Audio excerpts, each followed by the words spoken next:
डालो भाई heading probability. Probability के अंदर मैं आपको पहले कुछ बेसिक्स बता दूंगा, फिर इसके अंदर जो सबसे इम्पोर्टेंट पार्ट है वो है टाइप्स ऑफ इवेंट, ये बता दूंगा, और फिर आपको कुछ केसेस बता दूंगा जो आपको करोगे तो हो जाएगा। बहुत ज़्यादा कुछ मुश्किल आता नहीं है, ये वाला पार्ट आने के चांसेस हैं नहीं। ये वाला पार्ट आ सकता है बट इसके क्वेश्चन ईजिली कैसे होता है मैं आपको बता दूंगा, फॉर्मूलाज एंड प्रॉपर्टीज आपको बता दूंगा, ठीक है ना। सुनिएगा, सबसे पहले प्रोबेबिलिटी होता क्या है। अगर हम बात करें प्रोबेबिलिटी की तो प्रोबेबिलिटी मतलब होता है किसी भी चीज़ के होने या ना होने के चांसेस, ठीक है ना। अब लेट से इवेंट ए है, इवेंट ए है डाइस रोल करने पर इवन नंबर का आना। अगर हम डाइस रोल कर रहे हैं तो इवन नंबर का आना इवेंट ए है। तो आप बताइए क्या प्रोबेबिलिटी है कि इवेंट ए अगर होगा, अगर मैंने एक डाइस को रोल किया है तो क्या प्रोबेबिलिटी है। तो फॉर्मूला होता है favourable outcomes upon total outcomes. याद है आपको ये फॉर्मूला, स्कूल में किया आप लोगों ने, अपॉन टोटल आउटकम्स। अब आप मुझे बताइए अगर मैं एक डाइस को रोल कर रहा हूँ तो उसके अंदर इवन नंबर आना मैं चाहता हूँ, मैं इवन नंबर आना मेरे लिए एक मेरी चाहत है। तो मेरे फेवरेबल आउटकम्स हैं। कितने इवन नंबर्स होते हैं एक डाइस में? 3। तो फेवरेबल आउटकम हो गए 3, और टोटल आउटकम कितने होते हैं? 6। तो 3/6 यानी कि 1/2, यानी 50% चांस है कि इवन नंबर आएगा, और बाकी 50% चांस है कि इवन नंबर नहीं आएगा। तो फिर क्या आएगा? ऑड नंबर आएगा, ठीक है ना। तो प्रोबेबिलिटी निकालने का एक बहुत ही बेसिक फॉर्मूला होता है favourable outcomes upon total outcome. और यही फेवरेबल और टोटल आउटकम्स निकालने के लिए हमें आगे चल के थोड़ी मेहनत करनी पड़ेगी। कई बार क्या होगा, क्वेश्चन इतना कॉम्प्लिकेट हो जाएगा कि उसमें समझ नहीं आएगा कि टोटल आउटकम क्या है और फेवरेबल आउटकम्स क्या है, वो हमको एक एक करके समझना है। बट बेसिक फॉर्मूला यही है प्रोबेबिलिटी का, जो आपको करना है और जिस पर बेस्ड एग्जाम में क्वेश्चन आते हैं। अब आगे समझिए, हम प्रोबेबिलिटी चैप्टर को अलग अलग पार्ट्स में डिवाइड कर रहे हैं। जो पहला पार्ट प्रोबेबिलिटी चैप्टर को मैं डिवाइड कर रहा हूँ, मतलब अलग अलग केसेस में डिवाइड कर रहा हूँ। पहला केस है कॉइन का, आपको पहले कॉइन का केस समझाऊंगा, फिर मैं आपको डाइस का केस समझाऊंगा, फिर मैं आपको प्लेइंग कार्ड्स का केस समझाऊंगा, फिर मैं आपको बॉल्स वगैरह हो गई बैग के अंदर, बॉक्स के अंदर, उन सबके केसेस समझाऊंगा कि कैसे कैसे आपको आ सकता है और कैसे आपको उनको सॉल्व करना है। अगर हम कॉइन के केस की बात करें, अब कॉइन के केस में पहला केस है कि भाई एक कॉइन आपने टॉस किया है, एक कॉइन, ठीक है ना, और इवेंट ए है, लेट से इवेंट ए है हेड का आना, अकरेंस ऑफ हेड, ठीक है ना, पूरा पूरा नहीं लिख रहा, बट इवेंट ए है अकरेंस ऑफ हेड। अब आप मुझे बताइए कि क्या प्रोबेबिलिटी है कि इवेंट ए अकर होगा, क्या प्रोबेबिलिटी की हेड आएगा। तो एक कॉइन के केस में दो ही आउटकम होते हैं, या तो हेड आता है या टेल आता है। फेवरेबल आउटकम कितना है? 1, और टोटल आउटकम कितने हैं? 2। या हेड हो गया आपका फेवरेबल और हेड टेल दोनों हो गए आपके टोटल, तो 1/2। अब इसी तरीके से अगर मैंने 2 कॉइन टॉस की है, 2 कॉइन्स वर टॉस्ड, तो आप मुझे बताइए टोटल आउटकम्स क्या क्या हो सकता है। हो सकता है पहले कॉइन पे हेड है, दूसरे पे भी हेड है, पहले पे टेल है, दूसरे पे भी टेल है, पहले पे हेड है, दूसरे पे टेल है, या पहले पे टेल है, दूसरे पे हेड है। यही 4 पॉसिबल आउटकम्स हैं। और अब मैं जानना चाहता हूँ probability of getting exactly 1 head. क्या प्रोबेबिलिटी है कि अगर मैंने 2 कॉइन टॉस करे हैं तो एक हेड आएगा, एक टेल आएगा।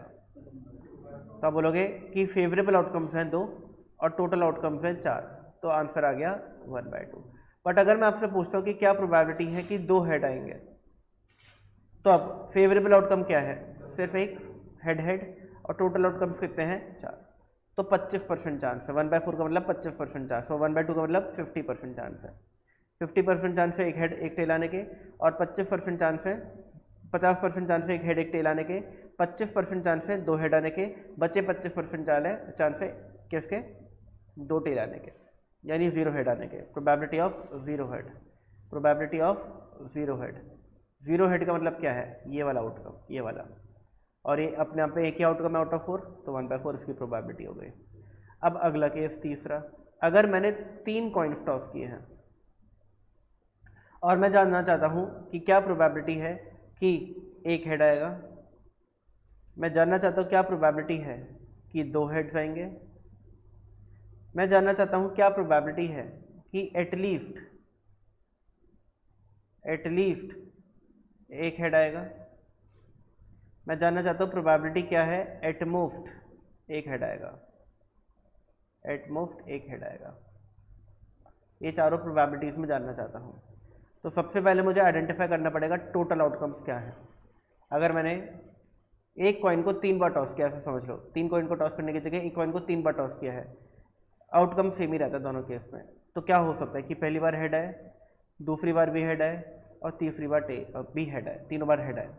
ऐसा भी हो सकता है कि 2 बार हेड है, 1 बार टेल है। अब 2 बार हेड 1 बार टेल, हेड हेड टेल भी हो सकता है, हेड टेल हेड भी हो सकता है, टेल हेड हेड भी हो सकता है, ठीक है ना। तो तीनों बार हेड आ सकता है, 2 बार भी हेड आ सकता है, 1 बार भी हेड आ सकता है। 1 बार हेड कैसे आ सकता है, head tail tail, tail head tail, और टेल टेल हेड, ठीक है ना। ऐसा भी हो सकता है 1 बार हेड है, तो 3 बार हेड आ सकता है, 2 बार हेड आ सकता है, 1 बार भी हेड आ सकता है, और आखिरी ऐसा भी हो सकता है 1 भी बार हेड ना है, यानी कि तीनों बार क्या आ जाए, टेल। तो टोटल आउटकम कितने हो गए, 8, ठीक है ना। और टोटल आउटकम्स निकालने का जो फॉर्मूला है कॉइन्स के केस में होता भी क्या है, 2n, ठीक है। टोटल आउटकम्स कैसे निकलते हैं, टोटल आउटकम्स निकलते हैं 2n करके,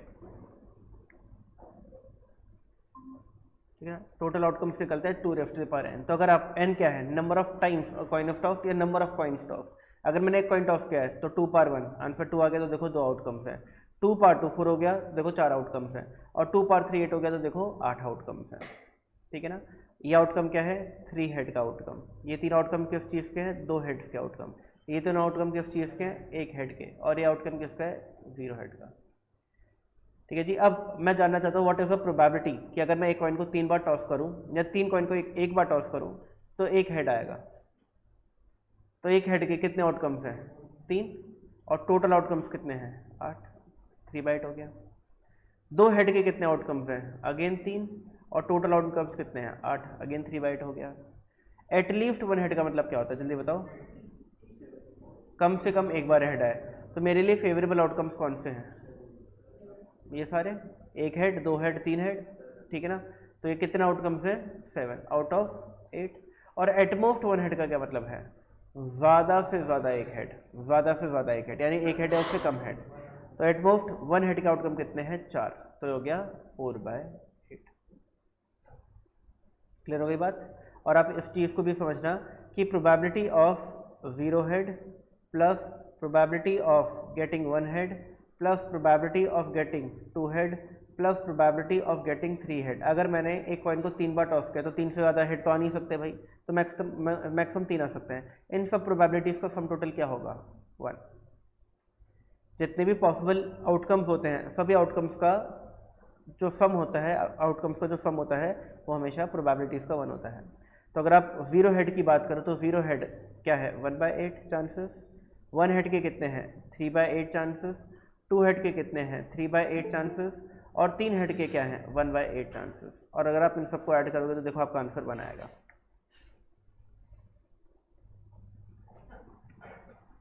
समझ आया, ठीक है ना। तो ये बात समझना कि एक प्रोबेबिलिटी के केस में जितने भी पॉसिबल आउटकम्स हो सकते हैं, ठीक है ना, उन सभी पॉसिबल आउटकम्स का जो सम टोटल है, प्रोबेबिलिटीज़ का सम टोटल है, वो हमेशा 1 होता है।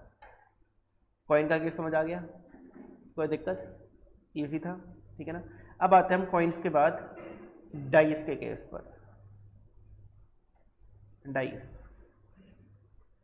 अब डाइस के अंदर अगर आपको टोटल आउटकम्स निकालने हैं, टोटल आउटकम्स, तो भाई इसका फॉर्मूला होता है 6n। अगर मैंने एक डाइस रोल किया है तो बताओ कितने आउटकम्स आ सकते हैं, 6 की पार 1 6 होता है, और वो आउटकम क्या है, 1 2 3 4 5 6, ठीक है ना। बट अगर मैंने 2 डाइस रोल किए हैं, 2 डाइसेस आर रोल्ड, तो बताइए टोटल आउटकम्स कितने आ सकते हैं। तो आप बोलोगे टोटल आउटकम्स आ सकते हैं 6 दैट इज 36। अब आप मुझे बताइए 36 आउटकम्स क्या होंगे, ये 36 आउटकम क्या होंगे।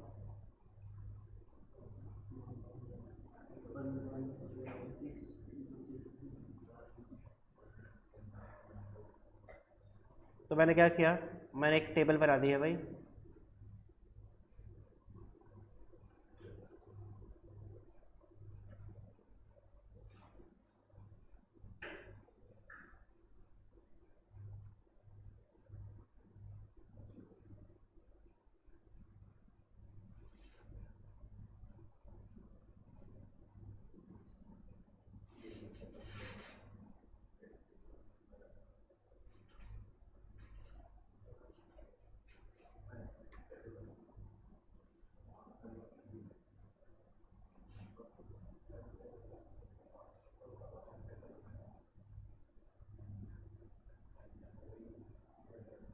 बड़ी सी टेबल बना दिया और इस टेबल के अंदर मैं यहाँ पे लिखने वाला हूँ सम, यहाँ पे लिखने वाला हूँ आउटकम्स और यहाँ पे लिखने वाला हूँ प्रोबेबिलिटी।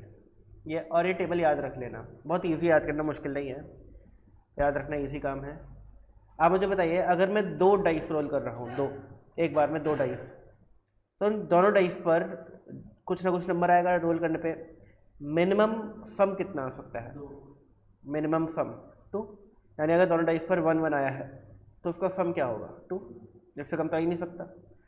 और फिर 3 भी आ सकता है सम, 4 भी आ सकता है, दोनों डाइस पर जो नंबर्स हैं उनका सम 5 भी हो सकता है, 6 भी हो सकता है, 7 भी हो सकता है, 8 भी हो सकता है, 9 भी हो सकता है, 10 भी हो सकता है। मैक्सिमम सम कितना हो सकता है? 12।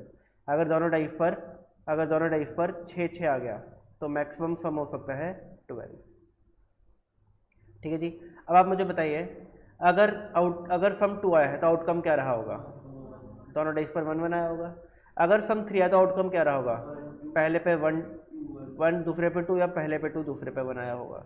अगर सम 4 आया है तो 1 3 हो सकता है, दोनों पे 2 2 हो सकता है, 3 1 हो सकता है।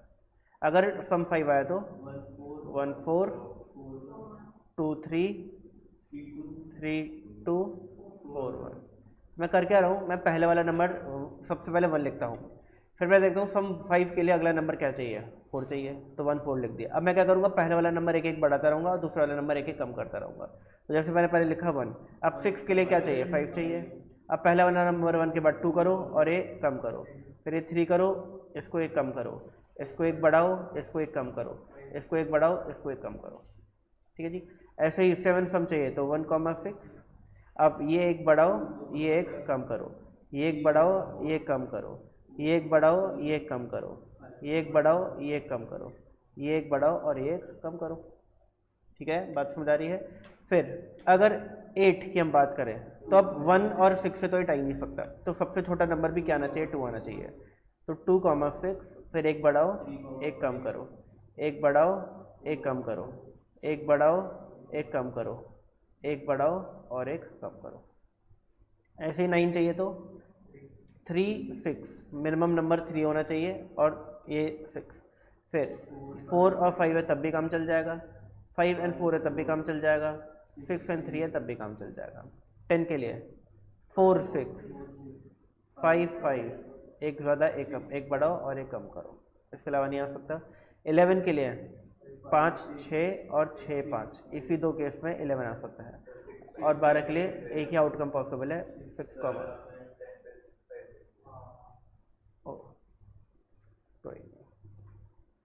6 4। ठीक है जी।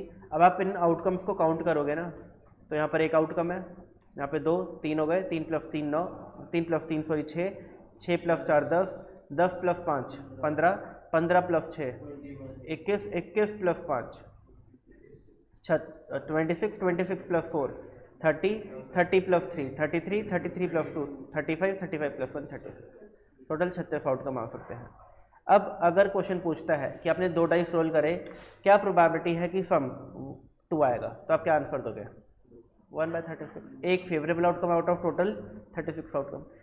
क्या प्रोबेबिलिटी कि सम 3 आएगा, आप क्या आंसर दोगे? 3/36, 2/36। क्या प्रोबेबिलिटी है कि सम 4 आएगा? 3/36। ऐसे ही हर एक सम की प्रोबेबिलिटी, जैसे जैसे सम बढ़ रहा है प्रोबेबिलिटी भी बढ़ रही है, प्रोबेबिलिटी भी बढ़ रही है। बट अब आप देखोगे 7 के बाद आपके आउटकम्स कम होने लग गए हैं वापस से। अब यहाँ पे वापस से कम होगा, तो 5/36, 4/36, 3/36, 2/36 एंड 1/36। और मैंने आपको क्या बोला था कि जितने भी पॉसिबल आउटकम्स होते हैं इन सब की प्रोबेबिलिटीज़ का सम टोटल क्या होता है? 1 होता है। तो इधर 1 आ जाएगा। क्लियर हो गई बात? अब आप इसको लर्न कर लेना कि सम से एक कम चलता है। अगर सम 2 है तो प्रोबेबिलिटी 1/6, 3 है तो 3 - 1 2/6, 6 है तो 6 - 1 सॉरी 7 है तो 7 - 1 6/36। ठीक है ना, सम है तो 6/36। बट 7 के बाद कम होने लग जाता है।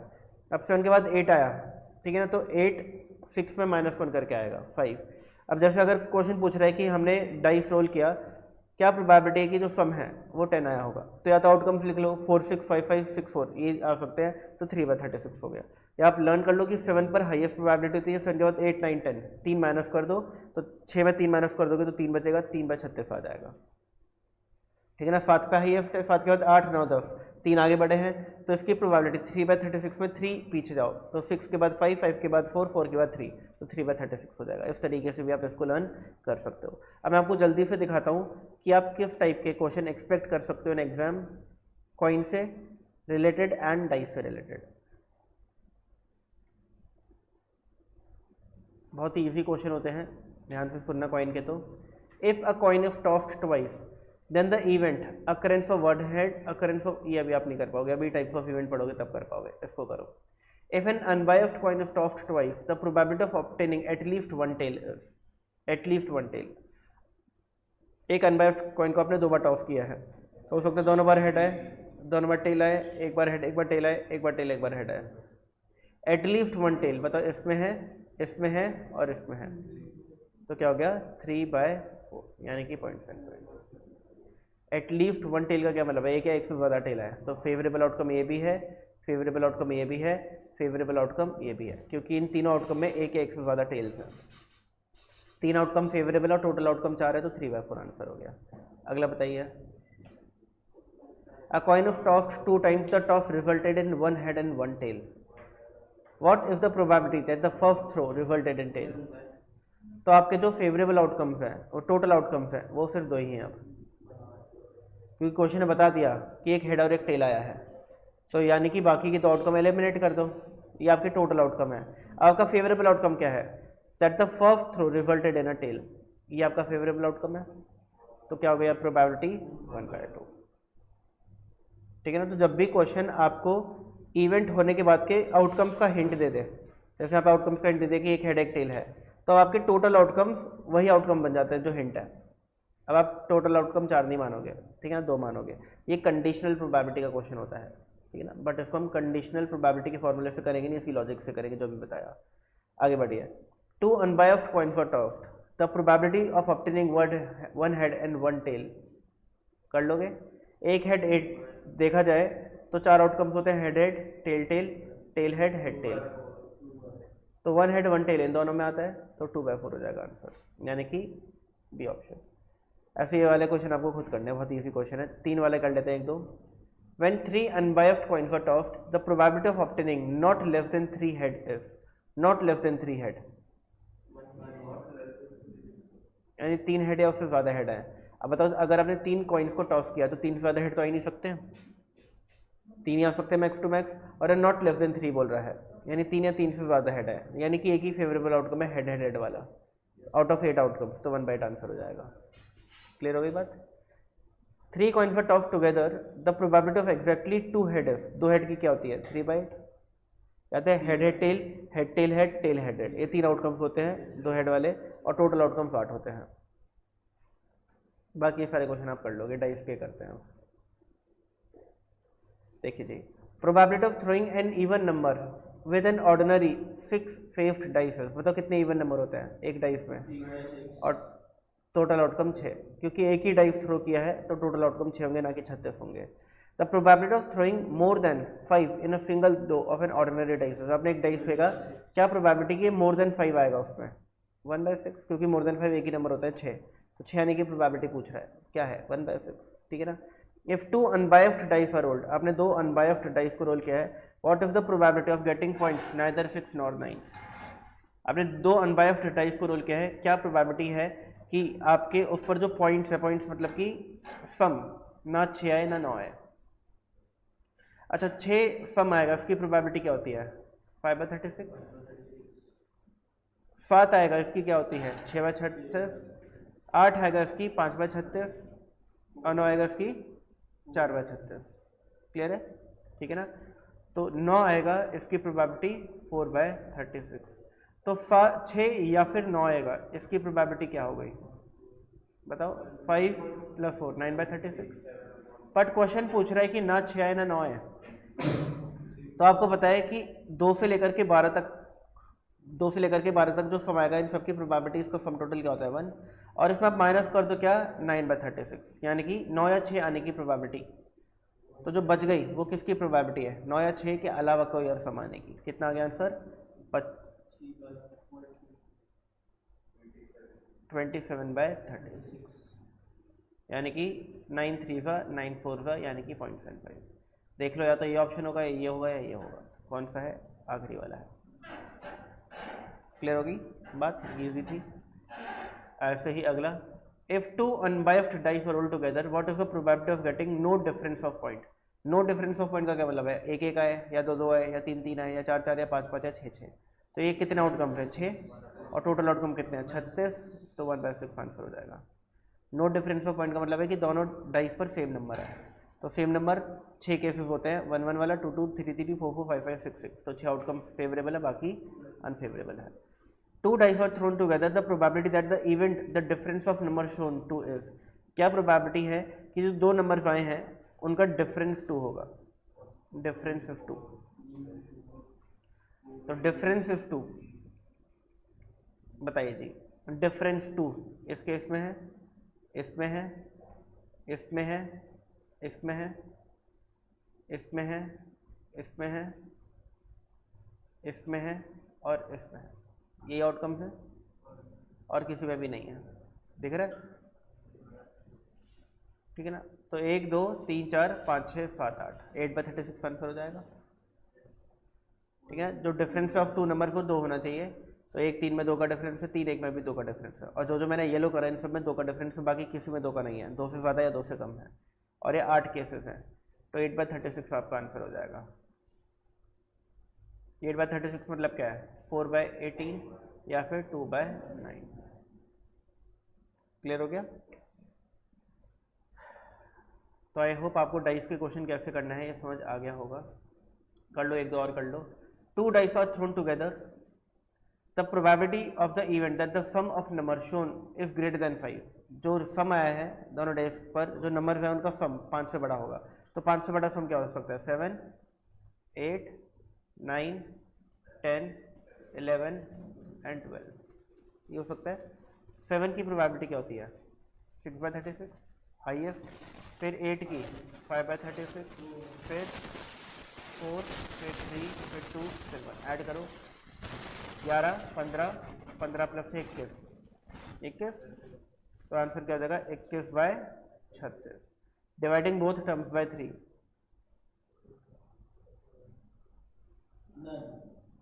अरे ग्रेटर देन 5 में 6 भी तो आएगा। 21 की जगह पे +5 26/36 हो जाएगा। मेरे दिमाग में ग्रेटर देन 6 चल रहा था, ये ग्रेटर देन 5 है। ग्रेटर देन 5 में 6 7 8 9 10 11 12 सब आएंगे। तो 36/36 हो जाएगा 13/18। क्लियर हो गई बात? ठीक है। 3/36, 2/36 एंड 1/36। आई जी, in a single throw of 2 dice the probability of getting the sum of 5 on the 2 dices. Sum 5 आया है, इसकी प्रोबेबिलिटी जाननी है, तो क्या होगी? 4/36 यानी कि 1/9। ये कुछ ज़्यादा इजी क्वेश्चन था। What is the chance of throwing at least 7 in a single cast of a 2 dice? क्या प्रोबेबिलिटी कि आप कम से कम डाइस सेकोगे तो सम 7 आएगा। तो आपको 7 8 9 10 11 और 12 इन सब की प्रोबेबिलिटी स्टार्ट करना। कितना आया था? 21/36 आता है, याद है? थोड़ी देर पहले किया था हम लोगों ने। ठीक है ना? तो क्या हो जाएगा? 7/12। क्लियर?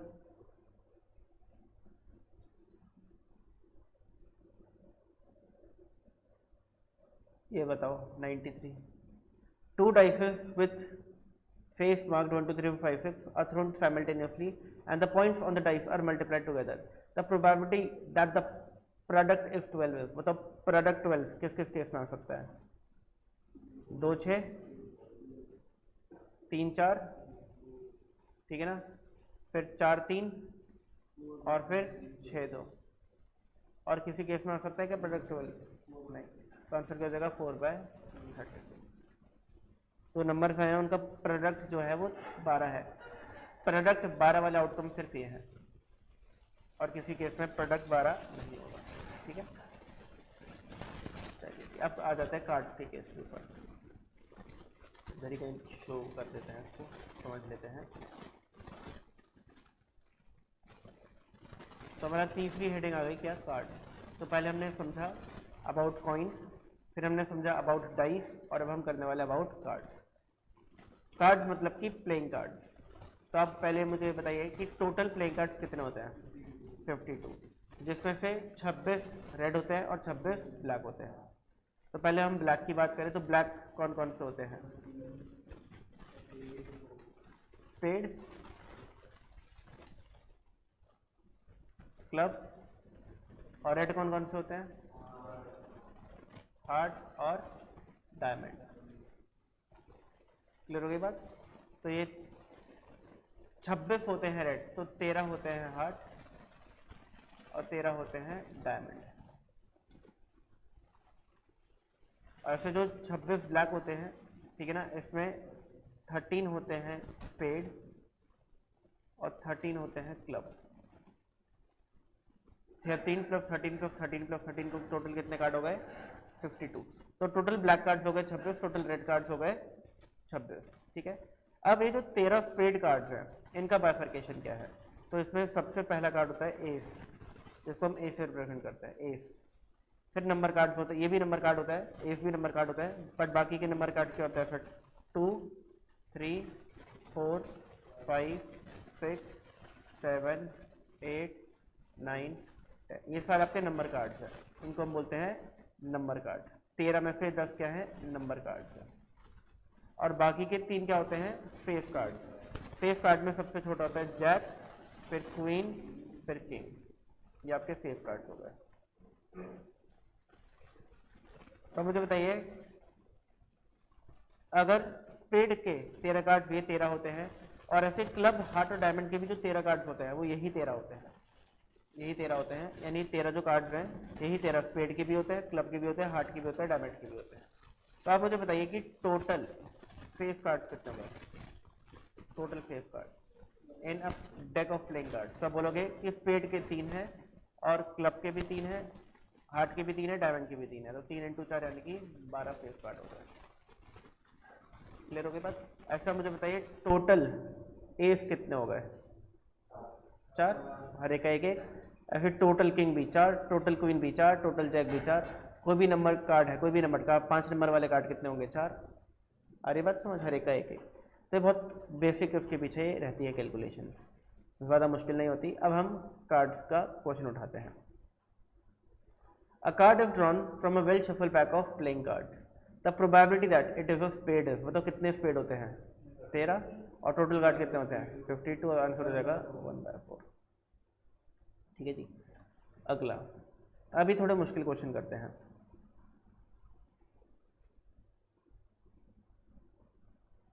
ये देखो थोड़ा सा मुश्किल है, ज़्यादा नहीं।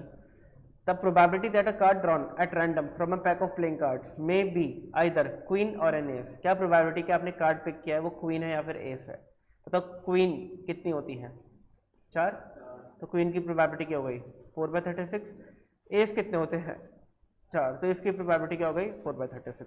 यहाँ पे और लिखा है, और मतलब होता है कि या तो ये आ जाए या आ जाए, यानी ये भी आपके फेवरेबल आउटकम है 4, और ये भी 4 आपके फेवरेबल आउटकम है। तो आप क्या प्रोबेबिलिटी है कि आपने जो कार्ड पिक किया उसमें क्वीन या फिर एस होगा। तो आपके टोटल फेवरेबल आउटकम कितने होगा, 8, और टोटल आउटकम कितने हैं, 36। तो 8/36, 8/36 को हम 4/18 या फिर 2/9 लिख सकते हैं। अरे क्या कर दिया मैंने, 52, 8/50। ये मैंने 36 क्यों लिखा हर जगह, हम 52 होगा हर जगह। अभी 52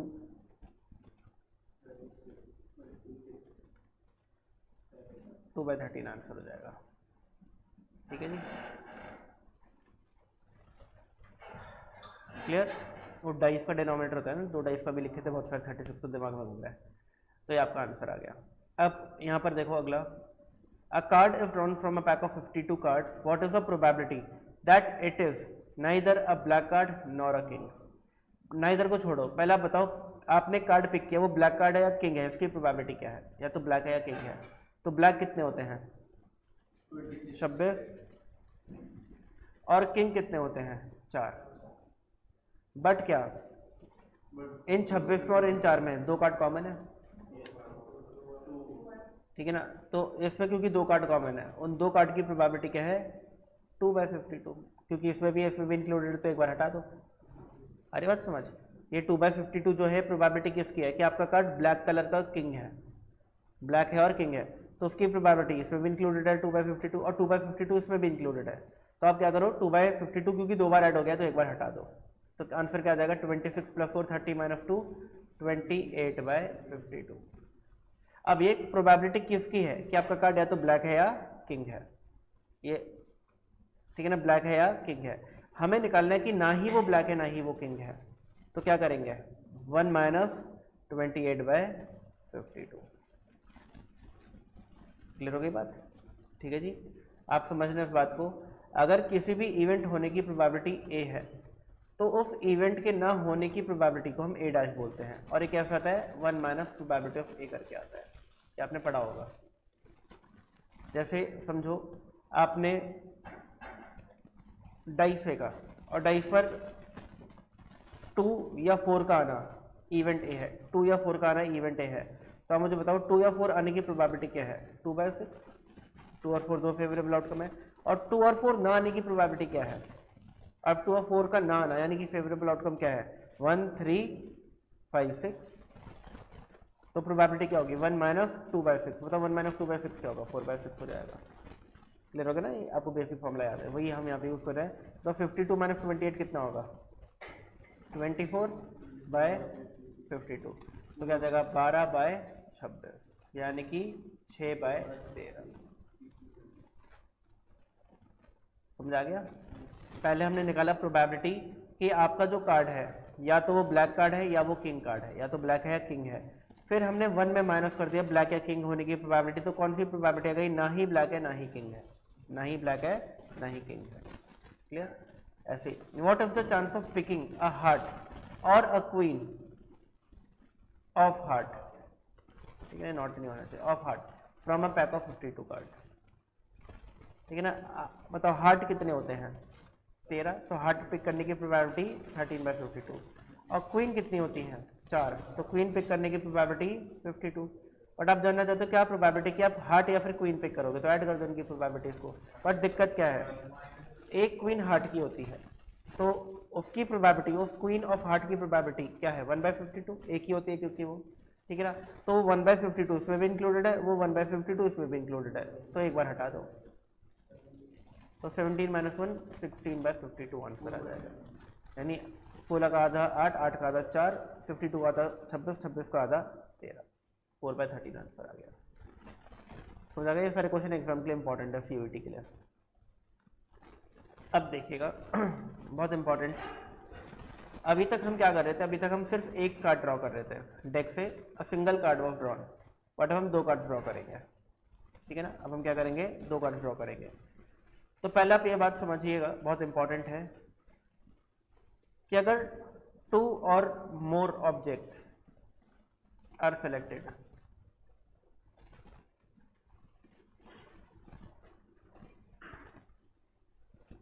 then total outcomes are calculated differently. पहले मैं आपको समझाता हूँ ऐसा क्यों होता है। एक एग्जाम्पल लेते हैं, ध्यान सुनना, बहुत इंपॉर्टेंट है ये। आपके 4 दोस्त हैं ABCD, आपकी आंखों पे पट्टी बंदी है और आपको बोला गया है कि रैंडमली एक फ्रेंड को पिक कर, एक फ्रेंड को सिलेक्ट कर रैंडमली, तुझे नहीं पता कौन सा कहाँ खड़ा है, रैंडम एकदम रैंडम बेसिस पर एक फ्रेंड को सिलेक्ट कर। और अब हम बताना चाहते हैं क्या प्रोबेबिलिटी है कि आपने B को सिलेक्ट किया होगा। आपके आंखों में पट्टी, आपके सामने 4 दोस्त खड़े हैं, क्या प्रोबेबिलिटी है आपने B को सिलेक्ट किया होगा, बताओ। कितने फेवरेबल आउटकम है 1, और कितने आउटकम है टोटल 4, 1/4। 25% चांस है कि B आएगा, 25% चांस से A आएगा, 25% चांस से C आएगा, 25% चांस से D आएगा। तो 25 + 25 + 25 + 25 क्या हो गया 100 हो गया। अरे बात समझ क्लियर। अब आपको 2 फ्रेंड सेलेक्ट करने हैं। तो अब तक आप ये सिचुएशन को डील कर रहे थे कि कोई एक चीज़ आप पिक कर रहे हो, ठीक है, कार्ड में आपने एक कार्ड पिक किया, बट अब आप किस सिचुएशन को डील करोगे कि आप 2 या 2 से ज़्यादा चीज़ सेलेक्ट कर रहे हो। तो अगर आपने 2 फ्रेंड को सिलेक्ट किया है और हम जानना चाहते हैं क्या प्रोबेबिलिटी है कि आपने बी को भी सिलेक्ट किया होगा, कैसे निकलेगा।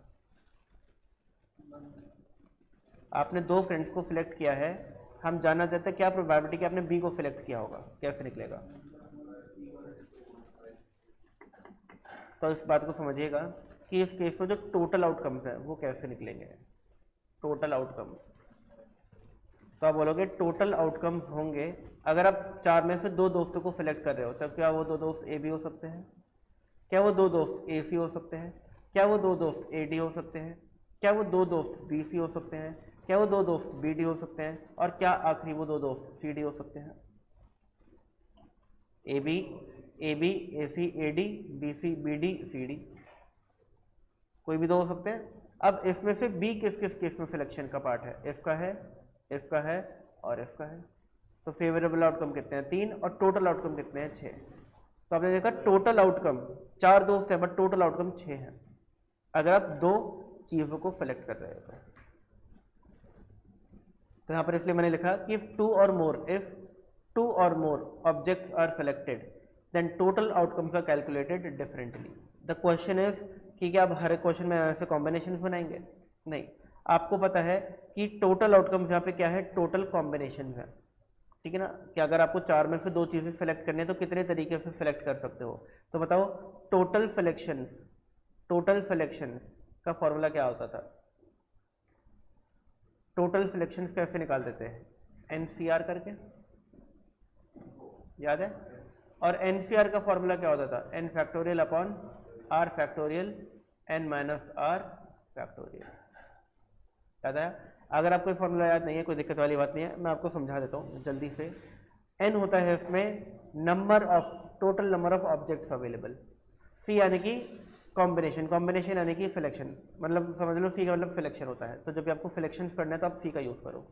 और आर होता है कि आपको एक बार में कितने ऑब्जेक्ट्स सेलेक्ट करने हैं, तो आपको कितने ऑब्जेक्ट सेलेक्ट करना है, कितने फ्रेंड्स को सेलेक्ट करना है एक बार में, 2, तो आर हो गया 2। और अगर आप फॉर्मूले में वैल्यू पुट करते हो तो एन फैक्टोरियल यानी कि 4 फैक्टोरियल डिवाइडेड बाय आर यानी कि 2 फैक्टोरियल, आर की जगह 2 लिखा है, देखो एन की जगह 4 लिखा है, आर की जगह 2 लिखा है, यानी कि एन हो गया 4, आर हो गया 2, आर हो गया 2।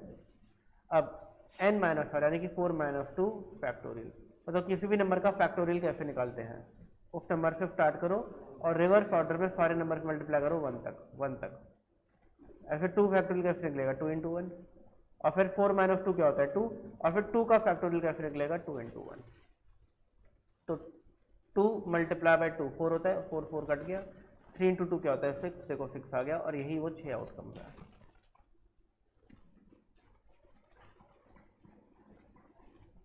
क्लियर हो गई बात, समझ आ गया। अब यहाँ पर एक और चीज, ट्रिक समझो, there is a trick to solve this quickly.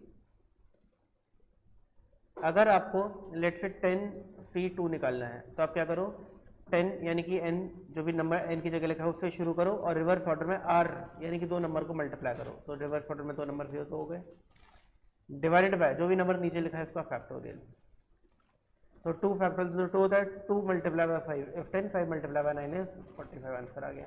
ऐसे बताओ 10C3 कैसे निकालेंगे, बताओ, n से स्टार्ट करो यानी 10 से स्टार्ट करो और रिवर्स ऑर्डर में 3 नंबर्स को मल्टीप्लाई करो, तो 10 इंटू 9 इंटू 8 हो गया 3 नंबर मल्टीप्लाई, डिवाइड बाय नीचे जो नंबर है उसका फैक्टोरियल, तो 3 फैक्टोरियल क्या होता है 3 into 2 into 1, 3 multiply by 3 is 9, 2 multiply by 4 is 8, 3 multiply by 4 is 12, 12 multiply by 10 is 120, answer आ गया।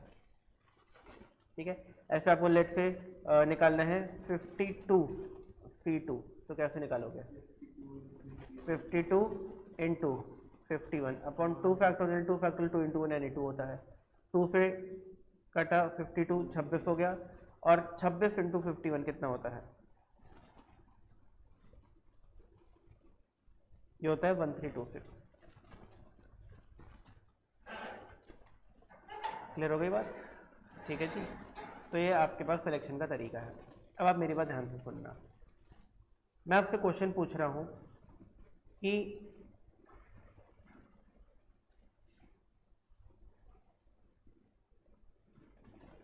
आपने एक बार में 2 कार्ड सेलेक्ट किए हैं, मैं जानना चाहता हूं प्रोबेबिलिटी कि दोनों ही कार्ड हार्ट होंगे या फिर दोनों ही कार्ड किंग होंगे। मैंने एक बार में 2 कार्ड सेलेक्ट किए, मैं जानना चाहता हूं कि दोनों ही कार्ड क्या होंगे, किंग होंगे। अब आप मुझे बताइए टोटल किंग होते कितने हैं? 4। लेट से वो किंग 1, किंग 2, किंग 3 और किंग 4 है। एक स्पेड का है, एक क्लब का है, एक हार्ट का है और एक डायमंड का है। ठीक है जी। अब अगर आप इन 4 में से 2 किंग सेलेक्ट कर रहे हो तो कितने तरीके से कर सकते हो? 4c2 यानी कि 4 × 3 अपॉन 2 फैक्टोरियल यानी कि 6 तरीके से। जैसे अभी आपने 4 में से 2 सेलेक्ट किए थे ABCD में, तो कितने तरीके से कर सकते थे? 6 तरीके से। ऐसे 4 में से 2 किंग कितने तरीके से सेलेक्ट कर सकते हो? 4 तरीके से। सिंपल बात है, वही सेम बनेगा। K1 K2, K1 K3, K1 K4, K2 K3, K2 K4 और K3 K4। ठीक है ना? तो आपके जो फेवरेबल आउटकम्स हैं वो क्या होंगे? 6। हाँ जी, फेवरेबल आउटकम क्या होंगे? 6। और टोटल आउटकम क्या होंगे बताओ? अब 52 में से 2 कार्ड्स कितने तरीके से सेलेक्ट कर सकते हो? अभी अभी हमने निकाला था, क्या आंसर आया था? 1326। तो बताओ 6 डिवाइड बाय 1326 कितना होता है? तो 1326 डिवाइड बाय 6 कर दिया मैंने, तो आ गया 221। तो आंसर आ जाएगा 1/221। ठीक है जी, समझ लो एक बार इसको। और कोई डाउट तो पूछो। ऑनलाइन वाले बच्चों आप भी बताइए।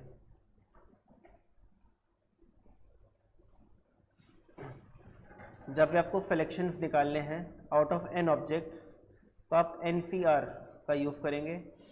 और अगर आपको ये मुश्किल लगता है NCR वगैरह समझना, आपको कॉम्बिनेशन आता ही नहीं है, आप एकदम ही इस मामले में बहुत पिछड़े हो, आपने कभी 11th-12th में मैथ्स पढ़ी ही नहीं, और पढ़ी भी तो आपको कॉम्बिनेशन समझ नहीं आया, तो एक तरीका और है ये आंसर निकालने का, वो भी थोड़ी देर में बताता हूँ। उसमें आपको कॉम्बिनेशन का यूज़ नहीं करना पड़ता, C नहीं निकालना पड़ता, तो बिना C निकाले भी हो जाता है। ठीक है जी। तो उन बच्चों के लिए ज़्यादा बेटर ऑप्शन है वो जिनको ये फॉर्मूला नहीं आया समझ, ये NCR वाला पूरा कॉन्सेप्ट ही समझ नहीं आया। ठीक है ना? उनके लिए बढ़िया फॉर्मूला, बढ़िया तरीका है वो। सुनिएगा, हम वही निकालना चाहते हैं प्रोबेबिलिटी ऑफ 2 किंग्स। अब आप मुझे बताइए, आपने 2 किंग निकाले हैं, आपके पास 2 किंग है आपके हाथ में, बट अभी तक आपने दोनों को देखा नहीं है कि वो दोनों किंग, आपने एक तरीके से समझ लो 52 कार्ड में से 2 कार्ड निकाल लिए हैं, आपके हाथ में वो 2 कार्ड्स हैं, बट आपको ये नहीं पता कि वो दोनों किंग है कि नहीं।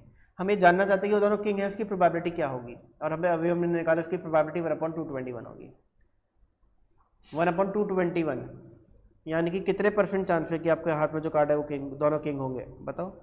1 डिवाइड बाई 221 × 100, आंसर आ गया 0.45, यानी कि 0.45% चांस है कि आपके हाथ में जो 2 कार्ड्स हैं वो दोनों ही किंग है।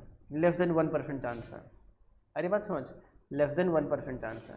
और मुश्किल भी है ना, सुनो, अगर लॉजिकली दिमाग लगाए, 52 कार्ड्स होते हैं और मैंने वो कार्ड्स को अच्छे से शफल कर रखा है, मैंने बोला कोई भी 2 कार्ड रैंडमली पिक करो और दोनों ही किंग होंगे, इसके चांसेस बहुत रेयर है। ठीक है ना? बहुत ही ज़्यादा रेयर है।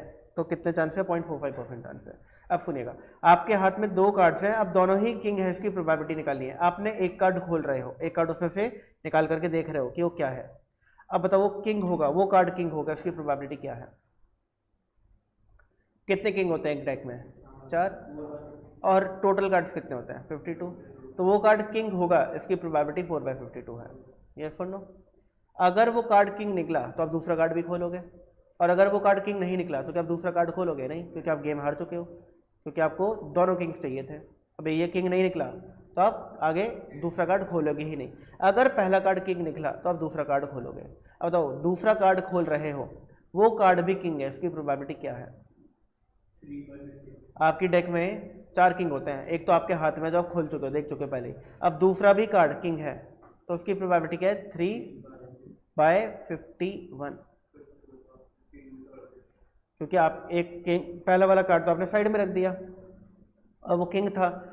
तो अब जो ये दूसरा कार्ड आपने निकाला है, ये आउट ऑफ 51 कार्ड्स है, मान के चलो आउट ऑफ 51 कार्ड्स है, और कितने किंग्स बचे हैं आपके डेक में? 3 किंग्स बचे हैं। या इसको ऐसे समझ लो कि आपके पास डेक है और उस डेक में 52 कार्ड्स हैं। आपको एक एक करके 2 कार्ड्स निकालने हैं, एक एक करके 2 कार्ड्स निकालने हैं और दोनों किंग होने चाहिए। आपने पहला कार्ड निकाला, बताओ किंग होगा, इसके क्या चांसेस हैं? 4/52। बट आपको दोनों किंग चाहिए, तो आप रूल ऑफ एंड लगाओगे। रूल ऑफ एंड बोलते हैं कि मल्टीप्लाई करो। जब तक आपका मेन टास्क पूरा नहीं होता आप मल्टीप्लाई का साइन यूज़ करते हो। अभी आपका मेन टास्क कब पूरा होगा? जब दोनों किंग निकल जाए। तो अभी पूरा नहीं होता, आपने मल्टीप्लाई किया। अब आप दूसरा कार्ड निकाल रहे हो, बट पहला कार्ड का क्या किया? पहला कार्ड आपने अपने हाथ में ही पकड़ा हुआ है, उसको वापस से डेक में नहीं डाला। दूसरा कार्ड निकाला। अब दूसरा card out of how many cards निकल रहा है? 51 कार्ड्स निकल रहा है। तो टोटल आउटकम 51 है और उसमें से किंग कितने बचे हैं? 3 बचे हैं, तो 3/51। और अगर आप इसको सॉल्व करोगे तो ये हो गया 2, ये हो गया 26 और कुछ कट रहा है 3 multiply bye 7, 3 multiply bye 17 and 2 multiply bye 13। तो 1 into 1 इज 1, 13 into 17 बताओ कितना होता है? 13 into 17 कितना होता है? 221। देखो सेम आंसर आ गया ऊपर वाला। और यहाँ पर हमने कॉम्बिनेशन का यूज़ भी नहीं किया। क्लियर हो गई बात? ठीक है ना? तो आप 2 तरीके से इस क्वेश्चन को सॉल्व कर सकते हो। बट अगर अच्छा ये केस क्या था? 2 cards are drawn simultaneously.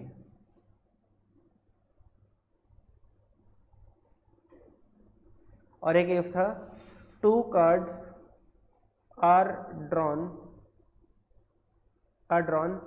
1 by 1 without replacement. Without replacing लिख सकता हूँ, बट वैसे बोला जाता है विदाउट रिप्लेसमेंट। विदाउट रिप्लेसमेंट मैंने क्यों लिखा बताओ?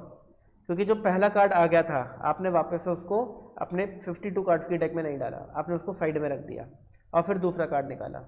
ठीक है ना? तो आपको याद रखना है कि अगर आप 2 कार्ड साइमल्टेनियसली विड्रॉ करते हो, ठीक है ना, ड्रॉ करते हो, तो इस तरीके से होता है। और एक एक करके करते हो विदाउट रिप्लेसमेंट, तो इस तरीके से होता है। बट इन दोनों का आंसर हमेशा सेम होता है। ठीक है ना? इनके आंसर क्या होते हैं?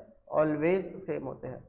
इसलिए मैंने आपको बताया कि अगर आपको कॉम्बिनेशन वाला तरीका समझ नहीं आता तो आप इस तरीके से निकाल लो। क्लियर है? ठीक है ना? वैसे जेन्युइन तरीका कॉम्बिनेशन वाले का सी वाला यूज करके है, और 2 cards are drawn 1 by 1 without replacement का तरीका इस तरीके से है। बट इन दोनों के आंसर हमेशा मैच करते हैं। तो अगर साइमल्टेनियस वाला क्वेश्चन आ भी जाए तो आप इस तरीके से कर लेना, आपका आंसर मैच करेगा। बट अब आते हैं आखिरी केस के ऊपर जो बहुत इंपॉर्टेंट है। ये तो हो गया ए पार्ट, ये आपका इफ 2 कार्ड्स आर सेलेक्टेड, ये हो गया ए पार्ट, ये हो गया बी पार्ट, और अब आते हैं सी पार्ट के ऊपर। अब ये क्या है? 2 कार्ड्स आर ड्रॉन। ठीक है ना? 1 by 1 एक एक करके ड्रॉ करें 1 by 1, और आगे लिख दिया विथ रिप्लेसमेंट। इस टाइप के क्वेश्चन कैसे सॉल्व होता है? बहुत इजी होता है। आपने पहला कार्ड निकाला 52 कार्ड में, तो किंग है, इसकी प्रोबेबिलिटी क्या है? 4/52। और आपने इस कार्ड को वापस से अपने प्लेइंग कार्ड की डेक में डाल दिया। अगर वो किंग निकला तो वापस से डाल दिया, और आपने वापस उसको शफल किया। तो आप एक और कार्ड निकाल रहे हो, वो भी किंग होगा, इसकी प्रोबेबिलिटी क्या है? 4/52। क्योंकि उस डेक में अगेन 52 कार्ड्स हो गए वापस, और वापस से 4 किंग हो गए हैं। अब 4 multiply by 13 and 4 multiply by 13, तो 1/169 आंसर आ जाएगा। यानी कि इन शॉर्ट अगर मैं क्रक्स बताऊं, ओवरऑल क्रक्स बताऊं, तो अगर आप 2 कार्ड विड्रॉ कर रहे हो, 2 बॉल्स कहीं से विड्रॉ कर रहे हो, या कोई भी 2 चीज़ विड्रॉ कर रहे हो, चाहे वो फ्रेंड्स को सिलेक्ट कर रहे हो, बॉल्स को सिलेक्ट कर रहे हो, कार्ड्स को सिलेक्ट कर रहे हो, जब भी 2 चीज़ एक साथ कर रहे हो, निकाल रहे हो, तो आपको समझना है कि उसके 3 केसेस होते हैं। पहले तो आपने उन 2 चीज़ों को इकट्ठा निकाला, दूसरा केस एक एक करके निकाला बट विदाउट रिप्लेसमेंट। पहला निकाला, उसको वापस से नहीं डाला, उसको साइड रख दिया। और तीसरा केस होता है एक एक करके निकाला विद रिप्लेसमेंट, यानी पहला निकाला, देखा क्या है, वापस से डेक में डाल दिया, फिर निकाला, फिर देखा क्या है। क्लियर हो गई बात? 3 केसेस होते हैं। पहले 2 केसेस का आंसर हमेशा सेम होता है, और आखिरी केस का आंसर अलग होता है। क्लियर हो गई बात? समझ आ गया? ठीक है। तो अगर आपको ऑप्शन दिया जाए, मैं किसी दिन क्लास में आऊँ, गेम खेलूँ कि भाई मेरे पास डेक है, 10 रुपये दो और एक गेम खिलाऊंगा, प्राइस मनी 500 रुपये है, जीत गए तो 2 कार्ड्स निकालने हैं और दोनों ही किंग हो, तो मैं आपको 500 रुपये दूंगा, और इस गेम में पार्टिसिपेट करने का पैसा 10 रुपये आपको मुझे देना है। तो आप मुझे ये बताइए कि आप क्या पसंद करोगे? दोनों कार्ड्स इकट्ठे निकालना दोनों कार्ड्स एक एक करके निकालना विदाउट रिप्लेसमेंट, या दोनों कार्ड्स एक एक करके निकालना विद रिप्लेसमेंट? आप क्या प्रेफर करोगे? आप प्रेफर करोगे ये, क्योंकि इसकी प्रोबेबिलिटी सबसे ज़्यादा है। इन दोनों की तो सेम है और ये कम है और ये ज़्यादा है। 1/221 प्रोबेबिलिटी कम है, 1/169 प्रोबेबिलिटी ज़्यादा है। Higher the denominator lower the answer. अरे बात समझ? तो आप क्या प्रेफर करोगे? आप प्रेफर करोगे विथ रिप्लेसमेंट। क्लियर हो गई बात? समझ आ गया? ठीक है ना? क्योंकि 51 कार्ड में 3 कार्ड हैं किंग, और वो एक किंग निकालोगे, इसकी प्रोबेबिलिटी कम है। आपने एक और निकाल दिया लेट से, अब आपके पास 50 कार्ड और उसमें 2 किंग हैं। 50 में कार्ड में 2 किंग, अब एक किंग निकलेगा, उसकी प्रोबेबिलिटी और कम है। और आपने वो भी निकाल के साइड कर दिया, अब आपकी डेक में एक किंग बचा है और 52 - 3 49 कार्ड बचे हैं। तो 49 कार्ड में एक कार्ड निकाल रहा हो किंग है, उसकी प्रोबेबिलिटी तो बहुत ही ज़्यादा कम है। आ रही बात समझ? तो जैसे जैसे आप कार्ड निकाल के अलग कर रहे हो, आपकी प्रोबेबिलिटी डिक्रीज होती जा रही है। इन दोनों केसेस में ये हो रहा है। तो इसलिए आप ये प्रेफर मत करना। क्या प्रेफर करोगे? ये, क्योंकि इसमें आपके पहले केस में दूसरे केस में दोनों ही केस में प्रोबेबिलिटी इक्वल है और वो ज़्यादा है कंपैरेटिवली। ठीक है जी। आइए, ऑनलाइन बच्चों समझ आ गई बातें? पुलकित, सहर्ष, तोशिका? ओके। अब ये बात समझ आ गई है, तो फिर मुझे जल्दी से आप बता ही दोगे। अब तो आपको वैसे आंसर पता है, मैं क्या ही बताऊँ। देखो 99 क्वेश्चन, 100 क्वेश्चन और 101 क्वेश्चन, ये 3 क्वेश्चन है और तीनों ही क्वेश्चन केस ABC है हमारे। अब मुझे बताओ, पहला क्वेश्चन पढ़ के 99 ABC कौन सा केस है? 2 cards were drawn from a well shuffled pack of playing cards. Find the probability both are ace. ये है 1/221 आंसर तो होगा, बट एक केस कौन सा है? 2 cards were drawn simultaneously. 2 cards are drawn simultaneously. एक साथ निकाले हैं, जो कॉम्बिनेशन वाला यूज करना होता है। फिर 2 cards were drawn from a well shuffled pack of 52 cards. Find the probability that both are king. अगर क्वेश्चन यहाँ तक होता तो ये ऊपर वाला क्वेश्चन, ये वाला क्वेश्चन बिल्कुल सेम है, आंसर भी सेम होता। If the first is replaced, but ये क्वेश्चन हो गया विथ रिप्लेसमेंट वाला, तो क्या होगा? 1/169। ठीक है ना? 1/169 आखिरी केस, थर्ड वाला। और फिर है a card is drawn from a pack of playing cards and then another card is drawn without first being replaced, without first being replaced, what is the probability of getting 2 kings? 1/221। Clear हो गया? हो जा गई बात? ठीक है। तो ये 3 केसेस होते हैं। अगर आपके क्वेश्चन में ये लिख दिया ना, ये रिप्लेस्ड वर्ड लिख दिया, तो आपको समझ जाना है कि ये 1/1 वाला केस है, एक एक करके कार्ड निकाला है। अब 1/1 में 2 केस होते हैं, विथ रिप्लेसमेंट विदाउट रिप्लेसमेंट। तो आपको सोचना पड़ेगा क्वेश्चन में पढ़ करके क्या है। अब लिखा होता है विदाउट तो विदाउट है, लिखा है विद तो विद है, बट अगर क्वेश्चन बिल्कुल ही साइलेंट है इस बारे में, तो आप मान के चलने साइमल्टेनियसली, मान के चलना है अपने साइमल्टेनियसली निकाले हैं और उसका आंसर विदाउट रिप्लेसमेंट का आंसर सेम ही होता है, तो आप उसको विदाउट रिप्लेसमेंट वाले तरीके से सॉल्व कर सकते हो। आगे बात समझ? अगर बात समझ आ गई तो मैं आपको एक क्वेश्चन दे रहा हूँ, उसका आंसर निकालो। 2 cards are drawn,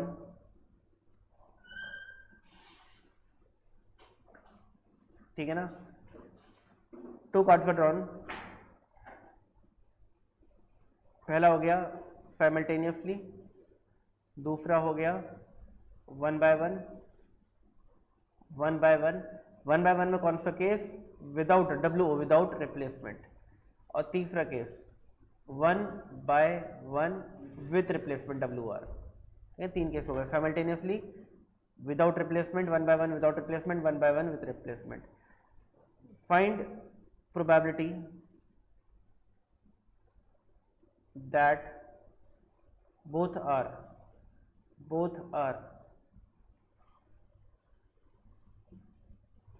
spade।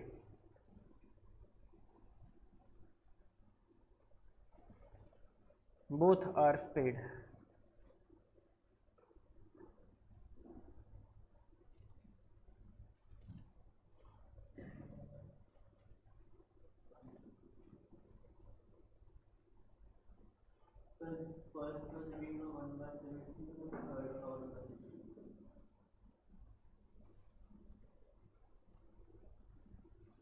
क्या कह रहे हो?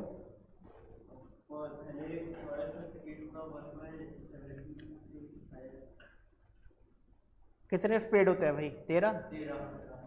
तो हमको पता है साइमल्टेनियसली का आंसर और 1 by 1 विदाउट रिप्लेसमेंट का आंसर सेम ही होता है। तो इसको हम कैसे करेंगे? मल्टीप्लाई वाले तरीके से करेंगे, सी वाले तरीके से नहीं कर रहे हैं, आंसर सेम ही आएगा वैसे तो।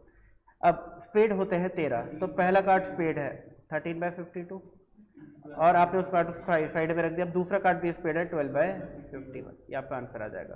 तो 13 × 4, 4 × 3, 3 × 17, तो 1/17 आंसर आ गया। कॉम्बिनेशन भी लग सकता है। कॉम्बिनेशन कैसे लगाओगे बताओ?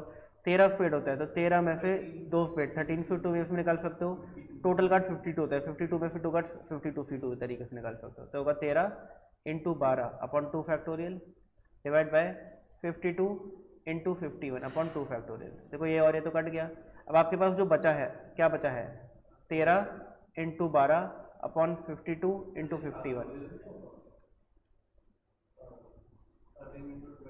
नहीं, मैंने ट्रिक क्या बताई थी? ट्रिक क्या थी कि 13 से स्टार्ट करो, रिवर्स ऑर्डर में 2 नंबर्स को मल्टीप्लाई करो, ठीक है ना। और आप अगर इसको चेक करोगे और इसको चेक करोगे तो सेम ही है, इसलिए आंसर सेम आता है। क्लियर है ना? ठीक है। और अब अगला क्या है? With replacement 1 by 1। तो पहला कार्ड स्पेड होगा 13/52, दूसरा स्पेड होगा 13/52, 1/4 और 1/4 यानी कि 1/50। तो देखो ये वाली प्रोबेबिलिटी ज़्यादा है और ये वाली प्रोबेबिलिटी कम है। तो अगर आपको मौका मिला तो आप ये वाला तरीका चूज़ करोगे। कभी कोई गेम हुआ कि 2 कार्ड निकालो, दोनों स्पेड होंगे तो 10 रुपये पार्टिसिपेशन मनी है, 100 रुपये प्राइज मनी है, ठीक है। तो आप क्या चूज़ करोगे? ये वाला तरीका कि एक करके निकालूंगा और पहला कार्ड निकाल करके वापस रखूँगा, फिर दूसरा निकालूंगा, क्योंकि इसमें आपके चांसेस ज़्यादा होंगे जीतने के, ठीक है जी। मैंने उल्टा कर दिया शायद। इसकी प्रोबेबिलिटी ज़्यादा है और इसकी कम है, इसकी ज़्यादा है और इसकी कम है। क्लियर हो गई बात? क्लियर? समझ आ गया?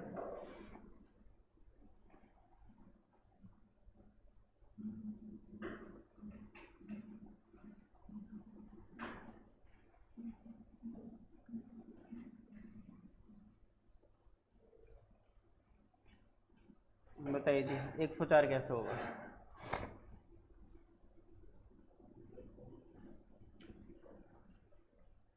A card is drawn from each of the 2 well shuffle pack of playing cards। यानी आपके पास एक ये प्लेइंग कार्ड्स की डेक है, एक ये प्लेइंग कार्ड्स की डेक है, इसमें भी 52 है, इसमें भी 52 है। आपने दोनों में से एक एक कार्ड निकाला है, एक एक। The probability that at least one of them is an ace, कम से कम एक एस है, कम से कम एक एस है।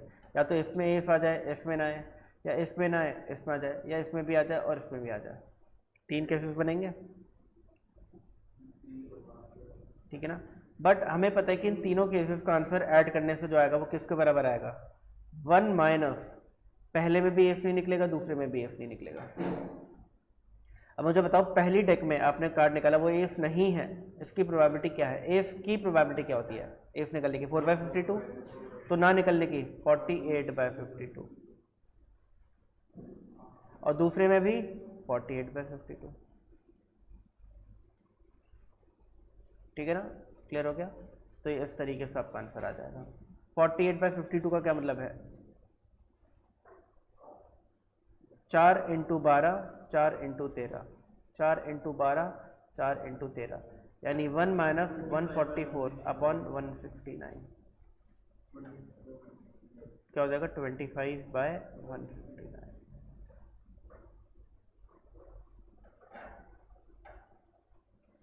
तो क्या प्रोबेबिलिटी कम से कम एक केस होगा? 25/169, ये प्रोबेबिलिटी है। क्लियर हो गई बात? ठीक है, आइए जी।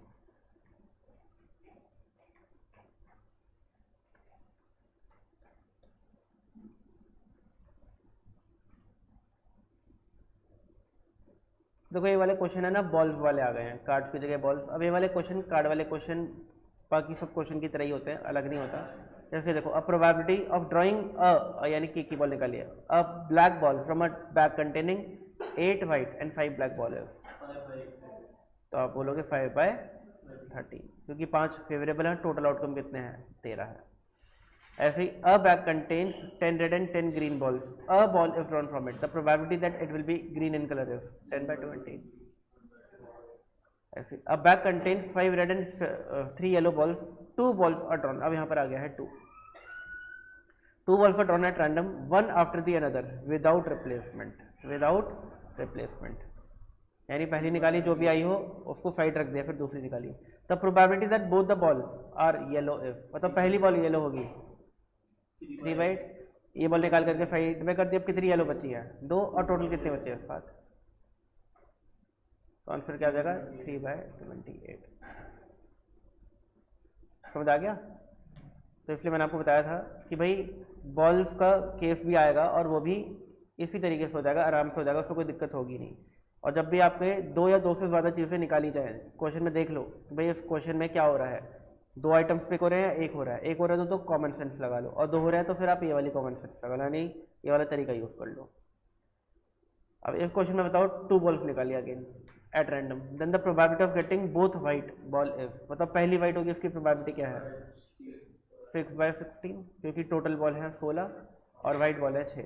दूसरी भी वाइट होगी इसकी,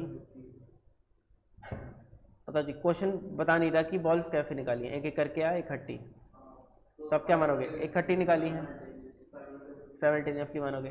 साइमल्टेनियसली निकाले तो क्या करेंगे 5/15 करेंगे, 3 4 8 2, अरे मैंने गलत कर दिया, 4 नहीं 3 होगा, 3 8 3 3, तो 1/8 आ जाएगा। 1/8 यानी कि 5/40, 5/40 1/8 ही होता है ना। क्लियर होगी बात? ठीक है, इजी था। अब ये वाला बताओ कैसे होगा। A box contains 6 red, 7 white and 4 blue balls. The number of ways in which the selection of 3 balls can be made so that none is red. Okay. पहली वाली रेड नहीं है, इसकी प्रोबेबिलिटी क्या है? पहली वाली बॉल रेड नहीं है, इसकी प्रोबेबिलिटी क्या है? तो 7 + 4 11/17। पहली वाली रेड नहीं है, इसकी प्रोबेबिलिटी ये है। दूसरी वाली भी रेड नहीं है, इसकी प्रोबेबिलिटी क्या है? अब आपको क्वेश्चन बता नहीं रहा कि कैसे निकाले, तो साइमल्टेनियसली मानेंगे तो कितना हो जाएगा 10/16, और फिर तीसरी 9/50। लो जी, आंसर आ गया। क्लियर हो गई बात? क्या?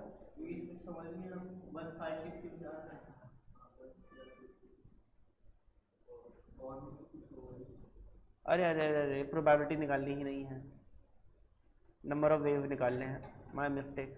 मैं बोल रहा था number of ways in which the selection of 3 balls can be made so that none is red, ये कॉम्बिनेशन का क्वेश्चन हो गया। तो इसको तो आपको कॉम्बिनेशन वाले तरीके से ही करना पड़ेगा, कोई ऑप्शन नहीं बचा।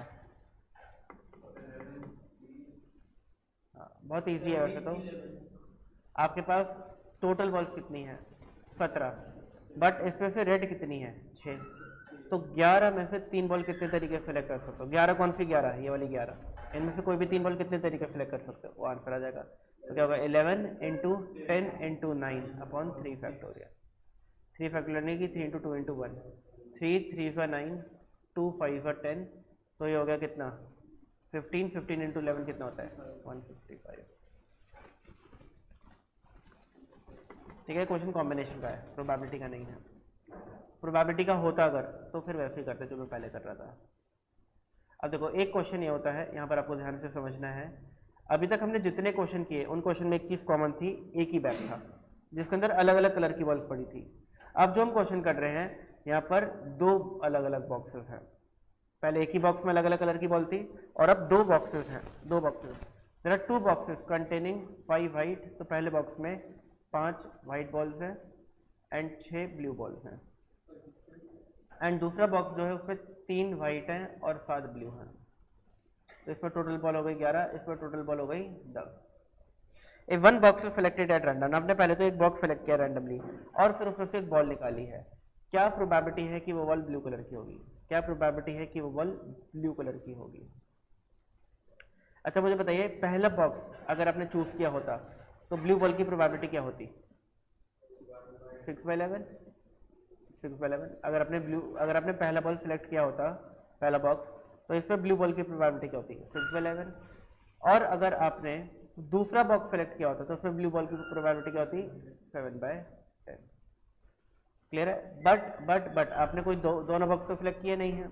अगर ये लिखा होता कि दोनों बॉक्सेस में से एक एक बॉल निकाली है तो फिर ये प्रोबेबिलिटी जो आती सम करने से वो आंसर कर देते हैं हम लोग, आंसर आया था। बट आपने कोई एक बॉक्स सेलेक्ट किया है, कोई एक बॉक्स सेलेक्ट किया है, तो बताओ पहला बॉक्स सेलेक्ट किया होगा उसकी प्रोबेबिलिटी क्या है 1/2, और दूसरा बॉक्स सेलेक्ट किया होगा उसकी प्रोबेबिलिटी क्या है 1/2। लो जी आंसर आ गया। हाँ तो 22 और 20 का एलसीएम 220 होता है। नहीं वैसे 110 भी होता है, नहीं 220 ही होता है, सॉरी। तो 220/22 इज 10, 10 इंटू 6 इज 60, 220/20 कितना होगा 11, 11 इंटू 7 इज 77, तो 137/220।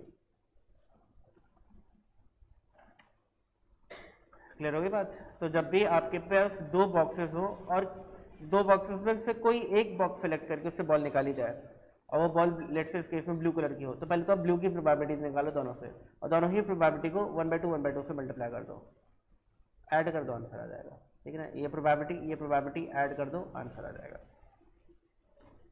क्लियर हो गया।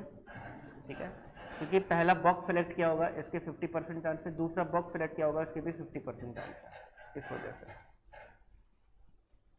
बाकी ये सीयूईटी लेवल के क्वेश्चंस नहीं है जो अब यहाँ पर दिख रहे हैं आपको, ये बहुत हाई लेवल है, सीयूईटी में इतना हाई लेवल नहीं आता।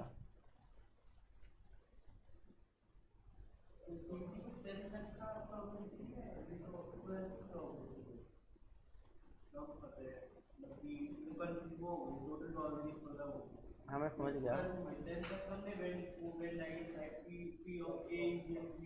वो अगली क्लास में कराऊंगा वैसे मैं, वो देखो मैंने करा दिया सेफर साइड के लिए। ये है ना आपके सिलेबस में, क्या करूँ मैं, सीयूईटी बुक में देखो देखो ऐसे क्वेश्चन है। तो अभी हम क्वांटिटेटिव एप्टीट्यूड पढ़ रहे हैं ना, उसमें मैथ ही तो है। अच्छा आप ये बोल रहे हो कि आपने 11th-12th वाली मैथ्स पढ़ा दी सीयूईटी की, कोई दिक्कत नहीं, वहाँ पे हेल्प हो जाएगी। हाँ हाँ ये नहीं है, ये जो अभी हमने लेटेस्ट क्वेश्चन किया वो नहीं है, जो हमने पहले क्वेश्चन किए थे वहाँ तक है वो है। हाँ क्या कह रहे हो। सर मेरी डाउट है कि लाइक सीयूईटी में जो क्वेश्चन आते हैं वो इन्हीं पे बेस्ड होता है, लाइक डाई। हाँ मतलब इन्हीं पे बेस्ड होते हैं नॉर्मली। एक कैटेगरी और होती है क्वेश्चंस की, वो मैं अभी आपको नेक्स्ट क्लास में कराऊंगा, और वो कैटेगरी क्या है वो मैं आपको दिखा देता हूँ वैसे तो। वो कैटेगरी इस टाइप की है, देखो ये देखो, if the probability of horse A winning a race is 1/6 and probability of horse B winning a race same race is 1/4, what is the probability that one of the horse will win। ठीक है ना, ऐसे an experiment succeed twice as often as it fails, what is the probability that in next 5 trials there will be 3 success। ठीक है ना, ऐसे ही है, Rupesh is known to hit a target 5 out of 9 shots whereas David is known to hit the target 6 out of 11 shots, what is the probability that the target would be hit once they both try। अब ये सारे question आप तब कर पाओगे जब आपको probability chapter के अंदर टाइप्स ऑफ इवेंट का आइडिया होगा। ठीक है, कौन सा ना, ये सब टाइप्स ऑफ इवेंट पे बेस्ड है, कंडीशनल प्रोबेबिलिटी पे बेस्ड नहीं है। ये भी टाइप्स ऑफ इवेंट पे बेस्ड है, ये भी टाइप्स ऑफ इवेंट पे बेस्ड है, और ये भी टाइप्स ऑफ इवेंट पे ही बेस्ड है। सर मतलब वो इंडिपेंडेंट इवेंट, हाँ independent event, exclusive event, exhaustive event, उन पर बेस्ड क्वेश्चन है। क्योंकि अभी मैंने आज क्लास में वो कराई नहीं है, इसलिए मैंने ये क्वेश्चन भी नहीं कराए। अगली क्लास में जब मैं आपको टाइप्स ऑफ इवेंट करवा दूंगा तब आप इन क्वेश्चंस को ट्राई करना, तब आपसे हो जाएंगे। ठीक है, वैसे ये चैप्टर ऑलमोस्ट ओवर है, बस मुझे अगली क्लास में आपको टाइप्स ऑफ इवेंट ही पढ़ाना है, और थोड़ा सा आपको कंडीशनल तो नहीं पढ़ाऊंगा, मैथ्स में आप पढ़ लोगे, बट इसके क्वेश्चन जल्दी कैसे होता है वो मैं एक बार आपको आइडिया दे दूंगा बिना फॉर्मूला का यूज़ किए, और odd in favour odd against जल्दी से बता दूंगा, 10 मिनट का ही कॉन्सेप्ट है, तो आपका चैप्टर ओवर हो जाएगा। फिर हम वेन डायग्राम कर लेंगे। ठीक है, चलो बाय बाय।